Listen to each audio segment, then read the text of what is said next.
Tel que je suis sans rien à moi, sinon ton sang versé. Je m'appelle Josias Sanogo. J'ai le privilège ce jour de vous partager le témoignage de mon itinéraire de maladie que j'ai fait pendant une année de temps. Vous me permettrez d'introduire ce témoignage par un passage biblique dans le psaume 30 qui dit ceci: « Je disais dans ma sécurité que je ne chancellerai jamais. Éternel, par ta grâce, tu avais affermi ma montagne. Tu cachas ta face et je fus troublé. » Le verset 10 dit ceci: que gagnes-tu à verser mon sang, à me faire descendre dans la fosse? La poussière a-t-elle pour toi des louanges? Raconte-t-elle ta fidélité? Écoute, Éternel, aie pitié de moi. Éternel, secours-moi. Tu as changé mes lamentations en allégresse. Tu as délié mon sac et tu m'as ceint de joie, afin que mon cœur te chante et ne soit pas muet. Éternel mon Dieu, je te louerai toujours. J'ai donné le titre à ce témoignage, la phrase suivante: les médecins m'ont soigné, Dieu m'a guéri. J'emprunte ce titre du célèbre médecin Ambroise Paré, qui a vécu de 1510 à 1590, qui,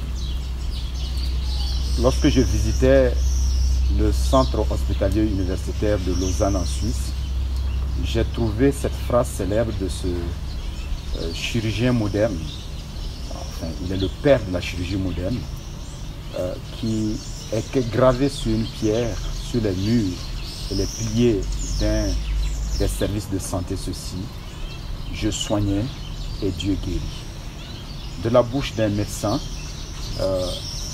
réputé mondialement, Ambroise Paré, j'aimerais dire effectivement que de mon parcours, c'est ce que j'ai vécu. Les médecins, le personnel médical, soignant, hospitalier a bien pris soin de moi et Dieu a fait son œuvre et a opéré la guérison. Débuté très banalement par une toux bénigne qui a commencé en la première semaine de février 2019.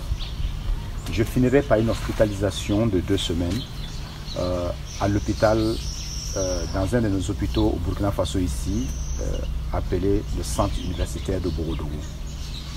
Pendant ces 15 jours, je vivrai des temps assez difficiles, douloureux, parce que je vais recevoir en 9 jours 56 ampoules d'antibiotiques. Et pendant ces 9 jours, c'était des examens et des examens à ne pas finir, afin de savoir exactement de quoi je souffrais. On m'a fait toutes sortes d'examens inimaginables et qui pourraient exister. D'autres même ont été envoyés en Europe pour que j'aie les résultats beaucoup plus tard. J'étais tellement assailli d'examens qu'à un moment donné, je m'étais dit qu'il ne restait plus qu'à prélever mes cheveux pour examiner. Ce n'est que au 10e jour, lorsque dans mon sommeil, faisant la sieste sur mon lit d'hôpital, que tout à coup, je recevais comme une vision de la mort qui était là,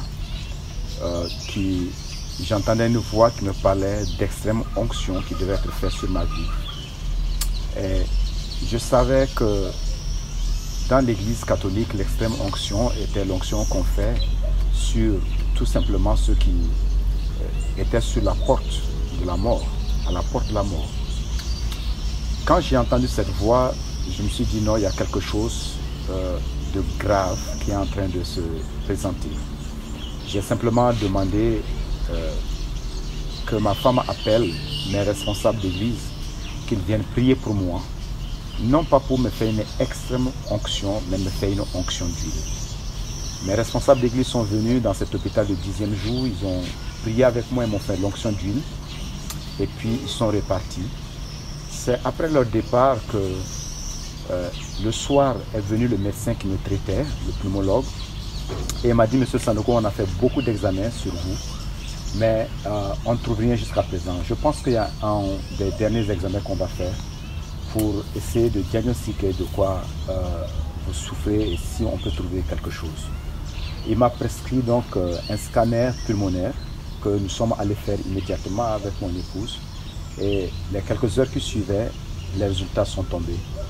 Et il y avait comme une joie au visage de ce médecin quand il a ouvert l'enveloppe et qu'il a vu que les résultats démontraient que je souffrais d'une embolie pulmonaire.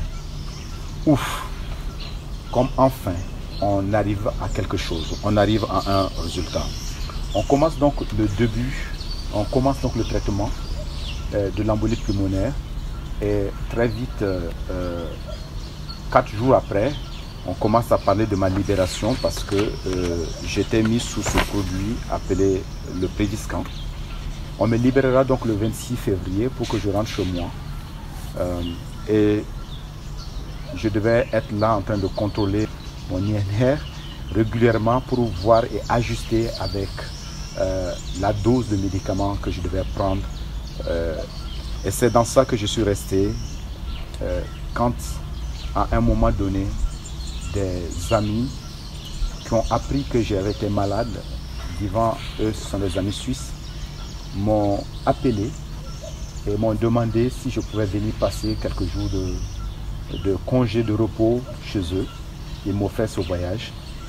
Je n'ai pas voulu, je leur ai dit que ça commence d'aller parce que j'ai repris le service, j'ai repris le travail et ce n'est pas la période de mes congés sont en août. Donc nous étions en mars quand ils parlaient. Mais ils ont tellement insisté que je ne savais pas pourquoi ils insistaient. J'ai décidé de m'y rendre. Et c'était des gens qui étaient tout simplement en train d'être conduits par Dieu, sans que je ne sache que c'est Dieu qui les conduisait et c'est Dieu qui les amenait à m'offrir ce voyage. Donc je pus prendre mon vol et je suis arrivé en Suisse. Et dès mon arrivée en Suisse, le lendemain, je vais aux toilettes. Je me rends compte qu'il y a du sang qui sort. Et cela m'a paniqué, m'a fait peur. Mais je me suis dit, comme c'est le premier jour, je verrai si ça doit continuer. J'alerterai parce que les domiciles des amis chez qui j'étais, heureusement, étaient des médecins, il est gynécologue. J'ai rien dit. Les lendemains et les jours qui ont suivi, je n'ai pas senti, je n'ai pas vu de traces de sang encore dans mes selles. Alors je me suis dit que c'était quelque chose de passager. Mais bizarrement, je me suis rendu compte que chaque jour qui passait, je commençais de m'affaiblir. Je devenais tellement de plus en plus faible que je me souviens le 5e jour, je devais faire quelques mètres pour aller prendre le train et me rendre dans une ville voisine. J'ai dû m'asseoir 3 fois sur la route pour quelques mètres. Et c'est là que je me suis dit, il y a quelque chose qui ne va pas dans mon corps quand même. Donc je suis retourné à la maison et ça tombait sur un week-end. J'ai dû dire à mes tuteurs que je pense qu'il y a quelque chose qui ne va pas chez moi parce que je ne fais que m'affaiblir. Lui, comme il est médecin, il a son cabinet, il m'a tout de suite dit on va faire un examen sanguin. Et en faisant l'examen sanguin, il s'est révélé que mon taux d'hémoglobine avait chuté de plus de 2 tiers. Et c'était inquiétant. Il m'a dit que la situation est assez sérieuse et il faudra qu'on prenne ça en urgence et que je puisse aller à l'hôpital dès le début de semaine. On était dimanche. Lundi tardait à venir, tellement ce que je vivais pesait lourdement sur moi. La nuit, j'ai passé une nuit assez troublée. Quand le matin, j'étais pressé que le lundi, donc matin, arrive et qu'on m'amène à l'hôpital, je me suis réveillé pour faire ma toilette habituelle. Arrivé dans la salle d'eau, je ne pouvais même pas me brosser. Et c'était compliqué, c'était difficile, ça me fatiguait. J'ai dû abandonner ma brosse pour rejoindre ma chambre mais je n'arrivais pas à rejoindre ma chambre. Entre ma chambre et la salle d'eau, c'était une histoire de 10 mètres, vous voyez. Je n'arrivais même pas à rejoindre ma chambre. Je me suis assis au milieu. Quand, heureusement, la femme de la maison est descendue vers moi parce qu'ils étaient sur l'étage et moi j'étais au rez-de-chaussée. Et elle est descendue vers moi et me demandant si tout allait bien. J'ai dit non, ça ne va pas.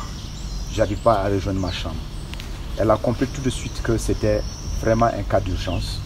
Elle a tout de suite appelé les ambulances et puis en quelques 15-20 minutes, l'ambulance était là. Ils m'ont amené à l'hôpital de Morges où je commençais tout de suite à être entouré par des médecins, des infirmiers. En 1 heure, 2 heures de temps, ils avaient fait quelques prélèvements, prendre quelques constances et puis au bout de 2 heures, je rentrais dans le bloc pour recevoir 2 kilos de sang parce que je n'avais plus de sang du tout. J'étais devenu pâle, tout était devenu blanc. J'avais jamais vu mes yeux aussi blancs dans ma vie. Et en faisant donc, en me passant le sang au bloc, ils se sont dit, mais on va profiter et regarder qu'est-ce qui fait donc qu'il saigne, ce monsieur. C'est là qu'ils ont trouvé qu'il y avait une masse bourgeonnante, selon leurs expressions, et qu'ils ne pouvaient rien dire sur cette masse bourgeonnante qui se trouve au fond de mon estomac et qui était la cause de mon saignement. Ils se sont dit qu'ils vont faire une biopsie, une analyse donc de cette masse et ils pourront me dire dans quelques jours qu'est-ce qu'il en est exactement.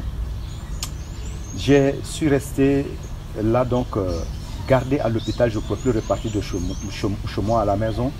On me dit je devrais rester dans ça parce qu'on doit, vu que j'étais sous encore Préviscan, sous ce médicament qui devait réguler, n'est-ce pas, liquéfier mon sang.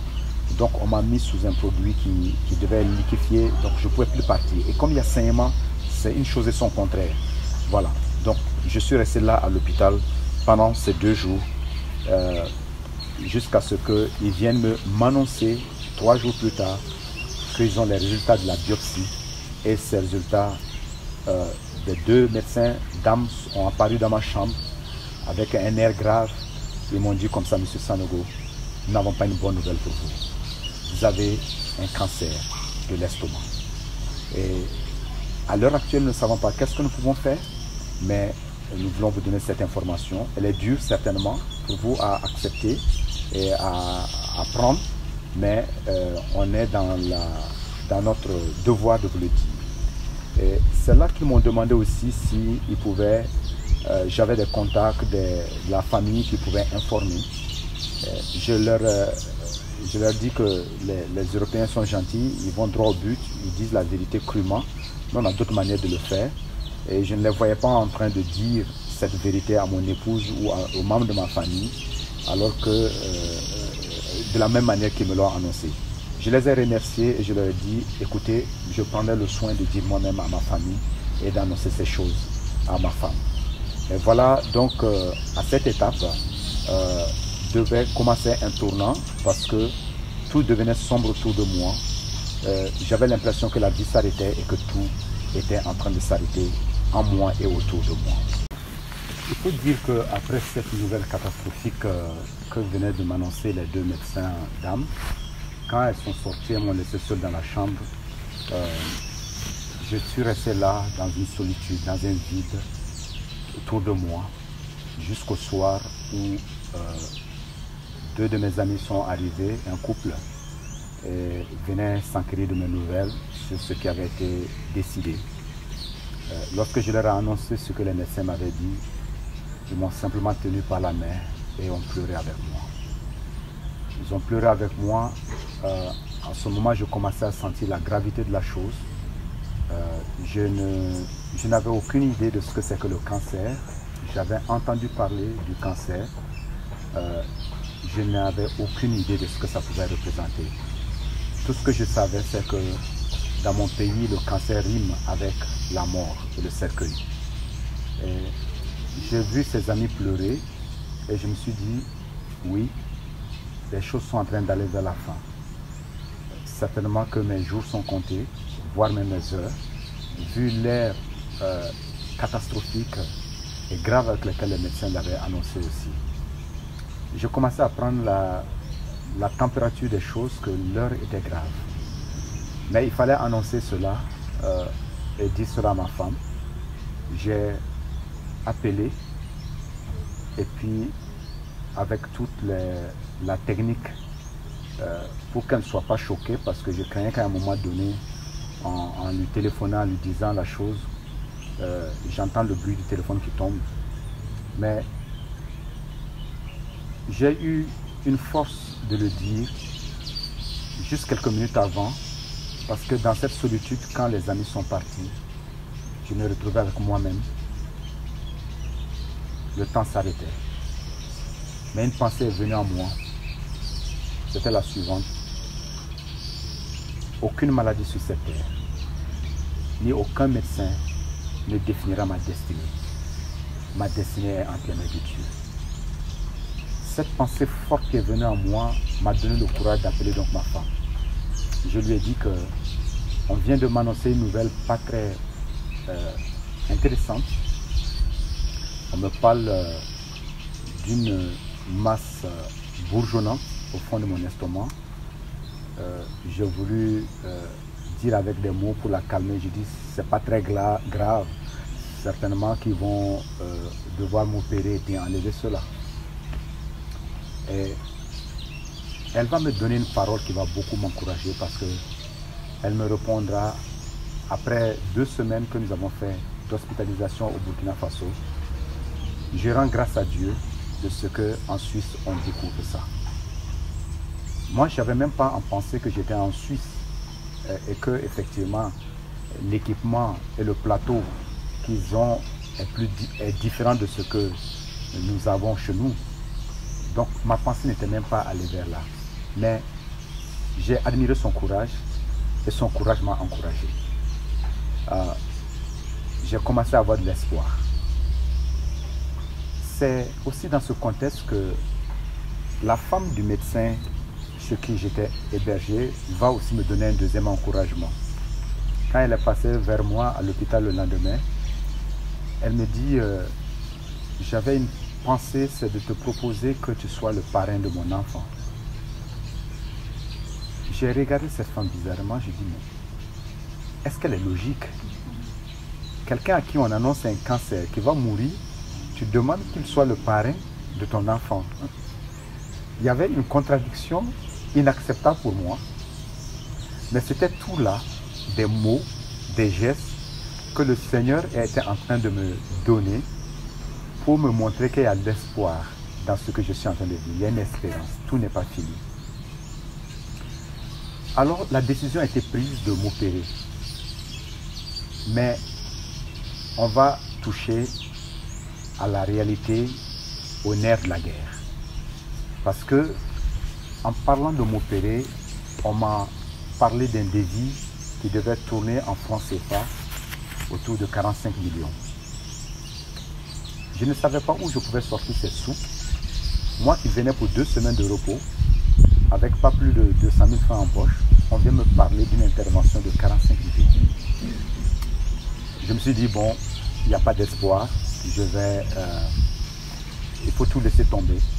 Et je me rappelle avoir dit au médecin, écoutez, tout ce que je vous demande, puisque vous dites qu'il y a quelque chose qui sait au fond de mon estomac, essayez de colmater ça. Et laissez-moi partir, je vais aller mourir dans mon pays, tout simplement. Je préfère ne pas mourir ici, faites tout pour que je ne meure pas ici. On dit, monsieur Sanogo, on verra ce qu'on va faire. Vous avez une assurance maladie? Je dis, je n'ai pas d'assurance maladie. Et si même j'avais une assurance, ça ne me couvrirait pas en Suisse. Le médecin chirurgien qui devait m'opérer m'a dit, écoutez, je vais, pour ma part, faire ce service d'intervention et je ne chargerai pas un seul franc à l'hôpital de Morges. Et puis j'essaierai de voir et de discuter avec les responsables de l'hôpital, le directeur de l'hôpital, pour voir ce qu'on peut faire. Parce que moi, il y a mon acte chirurgical que je vais poser, mais aussi il y a d'autres choses telles que votre hébergement, votre séjour à l'hôpital, les médicaments qui vont servir pour vous traiter, la nourriture et tout ça. Ce n'est pas moi qui décide de cela en tant que chirurgien. mais la direction de l'hôpital. Cet homme est revenu vers moi avec son assistant le lendemain pour me dire que, écoutez, le directeur de l'hôpital est d'accord pour prendre en charge, que l'hôpital prenne en charge vos soins. Je me suis demandé en ce moment s'il fallait sauter sur le cou de ce médecin, mais j'avais tellement les fils qui pendaient partout, j'étais branché partout, que je ne pouvais pas, même si j'avais l'intention de faire cela. Le médecin m'a annoncé, il est sorti, il m'a laissé avec son assistant, qui m'a demandé, est-ce que, M. Sanogo, vous connaissiez ce médecin avant? J'ai dit, je ne l'ai jamais connu, je ne l'ai jamais rencontré dans ma vie. C'est aujourd'hui que je suis en train de le voir ici à l'hôpital. Il m'a dit, mais vous avez vraiment de la chance. Parce qu'il a risqué son travail même en allant poser cette question à l'hôpital, au directeur de l'hôpital, sachant bien que l'hôpital est en déficit au niveau de fonctionnement administratif et financier.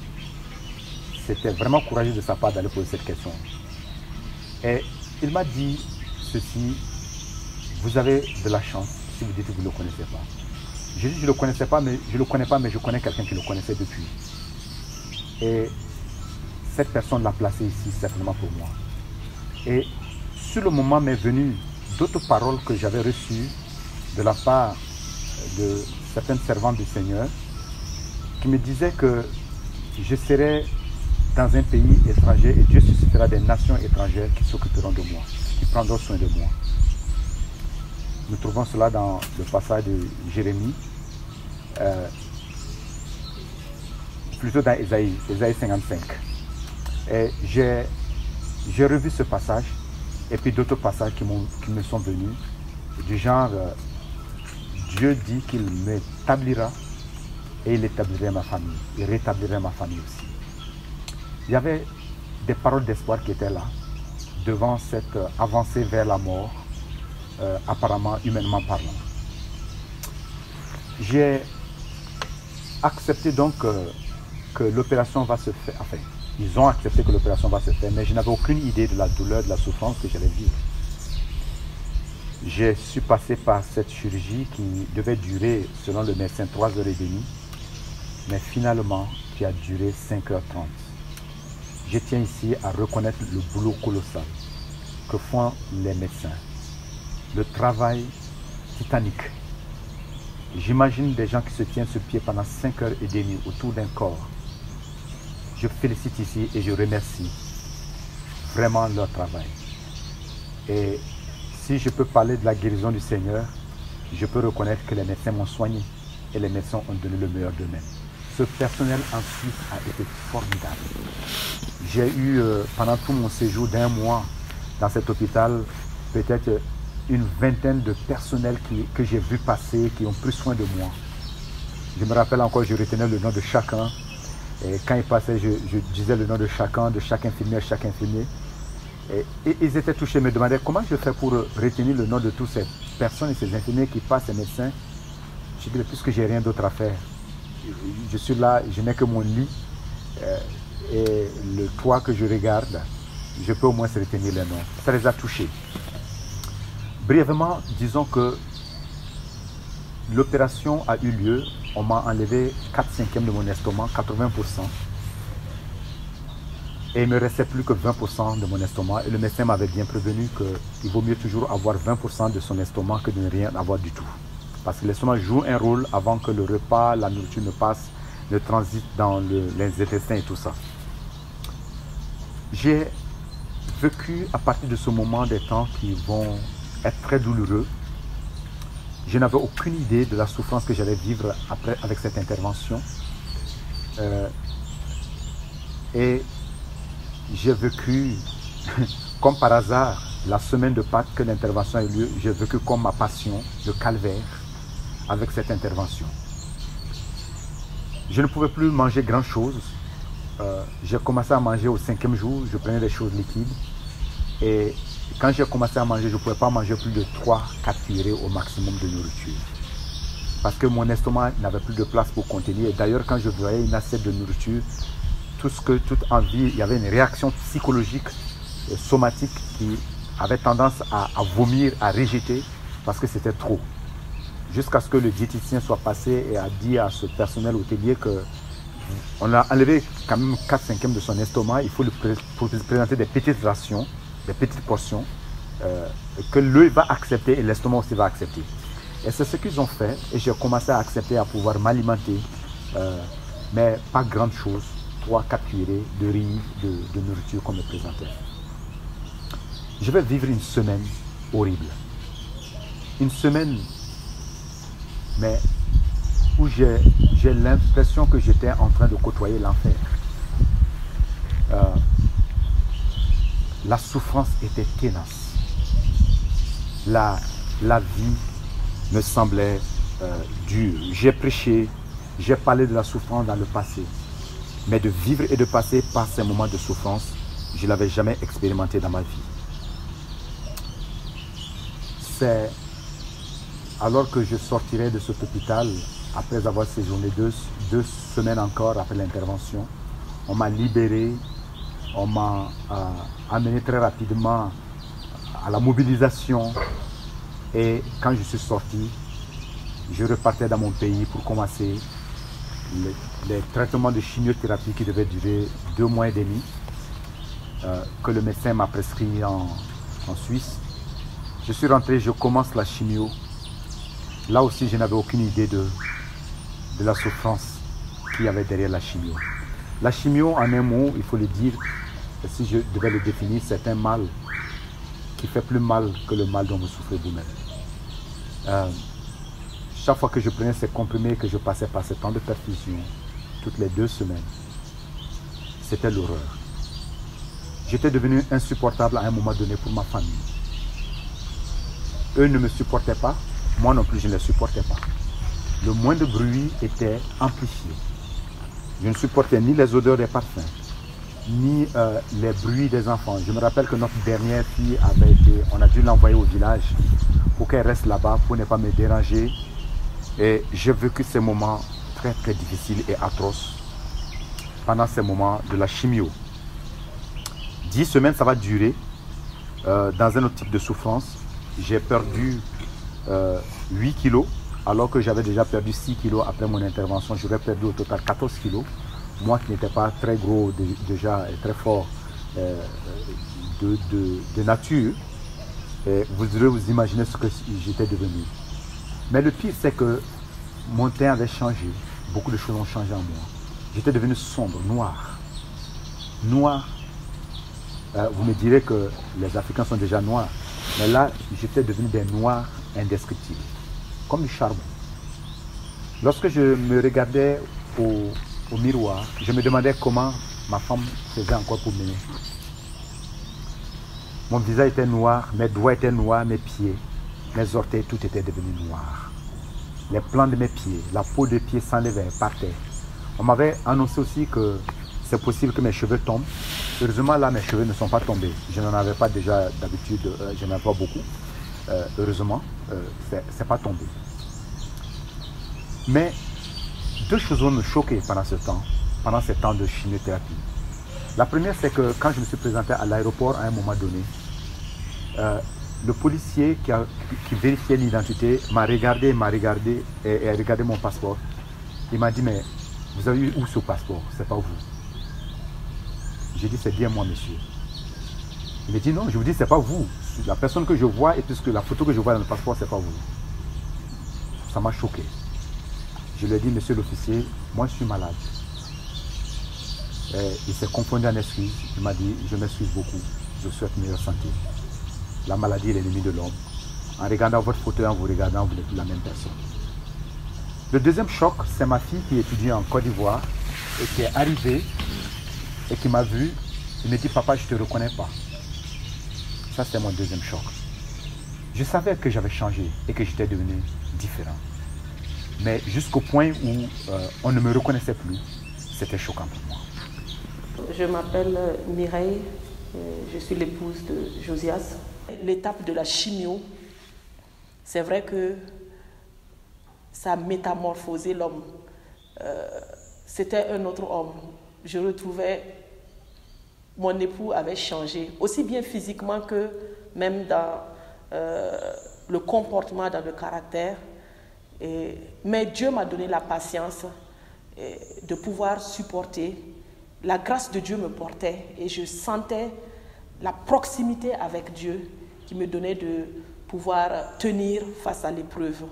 Et en tant que mère, avec des enfants autour qui étaient là aussi, il fallait jouer le rôle et de père et de mère. Il fallait montrer aux enfants que notre confiance devait être basée sur Dieu et notre appui était Dieu.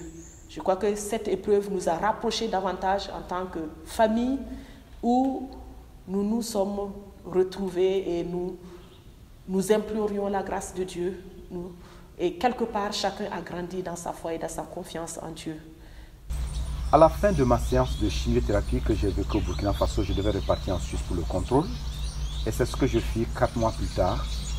Et quand je suis arrivé, les premiers résultats, l'oncologue qui me suivait en Suisse était étonné, était surpris des résultats. Je répète mot à mot ce qu'il m'a dit.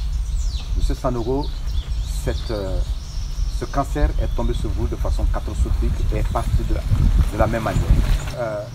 Cependant, dans le protocole suisse, vous encouragez à continuer les contrôles parce que le cancer, on ne sait jamais. Il faudra tenir les contrôles tous les 4 mois. Je suis reparti pour le 2e contrôle et c'est là que, encore, ça confirme les premiers résultats. Et je vais juste lire quelques phrases de ce bilan qui a été écrit par le radiologue sur le scanner. Il est dit que les scanners réalisés au niveau du cou, du thorax et de l'abdomen, aucune anomalie n'est notée dans les différentes zones scannées. Au niveau du cou, pas d'anomalie des structures vasculaires. Quant au thorax, pas de nodules ni de masse suspecte identifiée.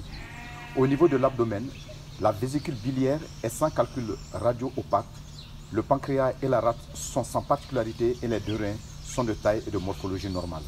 Bref, en conclusion, le statut oncologique est stable, sans signe de récidive l'onco-régionale ni à distance. Gloire à Dieu. Lorsque j'ai eu ce 2e bilan, je me suis dit ça vaut la peine de rendre gloire à Dieu, de rendre ce témoignage à la gloire de Dieu. On peut rester sceptique, on peut dire on peut continuer à contrôler le cancer. Je reste dans ce contrôle-là, mais au jour d'aujourd'hui, après 1 an, je peux rendre ce témoignage en disant effectivement que les médecins m'ont soigné et Dieu m'a guéri. Je dois dire que la situation n'a pas été aisée, n'a pas été facile pour moi en tant qu'épouse, en tant que mère. Dans ma solitude, j'ai crié à lui.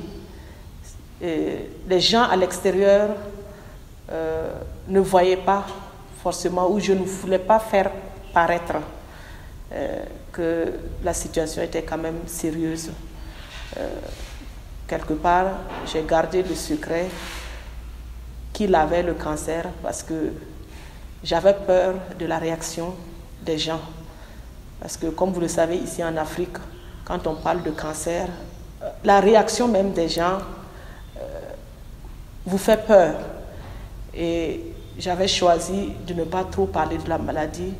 Je crois que je me suis référée à certaines personnes à qui j'ai partagé la situation et qui m'ont soutenu dans la prière. Et dès le début, j'ai su que cette épreuve était pour la gloire de Dieu. Je crois à ma guérison, je crois que Dieu a sauvé ma vie. Et même si c'était pour 1 année, je suis reconnaissant au Seigneur pour cette année de plus que Dieu m'a donné, que je ne devais pas avoir. Parce que quand on rentrait de la Suisse, je me rappelle encore que j'ai dit à ma femme, il nous faut aller directement à l'église, pas à la maison. Tu es venu ici pour que nous rentrons ensemble. Mais c'est un cercueil que tu devais ramener au Burkina Faso. Dieu permet que tu ramènes ton mari, un homme vivant. Nous voulons aller directement à l'église pour célébrer le Seigneur, pour dire merci au Seigneur. Là, à l'église, j'ai trouvé les responsables qui m'attendaient, qui sont restés en prière pendant tout ce temps de mon hospitalisation, tout le temps de mon séjour. Tous les jours, il y avait des équipes qui priaient pour moi. Cette situation nous a permis de voir, de vivre le mystère de Dieu, de la manière dont il gère aussi les situations qui sont différentes de celles des hommes. Au début de la maladie, avant la maladie, en décembre 2018, le Seigneur l'avait annoncé par une prophétie, mais d'une manière victorieuse, d'une promesse qu'on se réjouissait, mais on ne savait pas dans quelles circonstances cette promesse allait s'accomplir. Jusqu'au jour où son serviteur a commencé à traverser cette période difficile, très difficile, qui a été aussi difficile pour nous. Et nous avons vu comment Dieu a agi selon sa promesse. Et je dois ma guérison aujourd'hui à l'œuvre des médecins, et je le dois plus à l'œuvre que le Seigneur a accomplie au travers de toutes ces prières qui sont montées vers lui de jour comme de nuit en ma faveur. De sorte que les 8 millions par an de personnes qui constatent le cancer et qui meurent, moi, je n'ai pas confirmé ces statistiques parce que Dieu a sauvé ma vie. Dieu m'a libéré. J'aimerais ne pas m'étaler longtemps sur ce qui s'est passé et c'est la maladie. J'aimerais partager les leçons que j'ai apprises de cette maladie. La première leçon que je retiens de cette maladie, c'est que notre vie tient à peu de choses. Notre vie tient à tellement peu de choses qu'aujourd'hui, nous sommes en vie. Demain, nous ne savons pas ce qui peut nous arriver. J'ai lu un texte pour commencer dans ce psaume 30 au verset 7. J'étais confortablement établi dans ma sécurité. Moi qui n'avais jamais connu l'hôpital pendant mes 50 années de vie, je n'ai jamais su ce que c'est que l'hôpital. Mais le premier contact avec l'hôpital va être des moments difficiles, une maladie grave, le cancer. Je me suis rendu compte que notre vie tient finalement au bout d'un fil et que tout peut basculer du jour au lendemain, tout peut changer. Ça, c'est une première leçon que j'ai retenue. La deuxième leçon, c'est donc l'amour de tous ses amis, ses frères, que ce soit dans l'église, mais aussi en famille, de gens qui ne sont pas de ma famille, cet amour qui a été exprimé en ma faveur. En commençant par ces amis suisses, qui ne sont pas membres de ma famille, mais qui m'ont pris, et ça m'a fait penser à un verset de la Bible dans le livre des Proverbes. Il y a tel ami qui est plus qu'un frère. Ils ont démontré pour moi qu'ils étaient plus que des frères. Ça, c'est la deuxième leçon que j'ai apprise. La troisième leçon, pas la moins importante, mais ce sont ces promesses bibliques, ces fondements de la parole de Dieu qui m'ont soutenu dans cette maladie. Que plusieurs chrétiens reçoivent des promesses, mais mettre la foi en ces promesses, croire en ces promesses, en l'accomplissement de ces promesses, c'est une autre chose. J'ai mis ma foi en la parole de Dieu. Des gens ont cru avec moi et nous avons vu Dieu qui agit et Dieu qui s'est révélé en nous. Une autre leçon que je peux signaler et soulever, c'est les vraies valeurs. Vous savez, lorsqu'on passe par des moments comme ça, on découvre finalement quelles sont les valeurs réelles de la vie. Avant, on m'a enseigné les valeurs du travail, on m'a enseigné les valeurs de la performance, les valeurs du succès, les valeurs de la promotion dans la vie. Mais ces choses, vous savez, devant la maladie, sont devenues autre chose. J'étais en face de la maladie avec la seule réalité, ma personne et moi-même. Les valeurs que je vais découvrir dans cette maladie, c'est la famille. La famille est d'une importance incroyable. Et quand on parle de famille, je commence déjà par le couple. J'ai découvert une femme admirable et incroyable pendant cette maladie, qui a été là, dans la patience, qui a supporté, qui a soutenu, qui était juste présent. Il n'y avait plus d'espoir, mais je retenais toujours cette parole qui retentissait dans mon cœur que sache que cette maladie est pour la gloire de Dieu. Et Dieu, effectivement, nous a fait voir au travers des différentes étapes, au travers de toutes les personnes qu'il a placées au devant de nous, qui étaient d'un apport, qui étaient d'un soutien, au travers du miracle de la provision de Dieu face à l'intervention, au coup de l'intervention, le fait que Dieu faisait concourir toutes choses pour notre bien. Gloire à Dieu, le Seigneur nous a écoutés, il nous a exaucés. Son serviteur est venu avec vie et force et nous lui donnons gloire pour ses bienfaits. J'ai découvert l'église, la communauté qui était là, proche de moi, soutenant.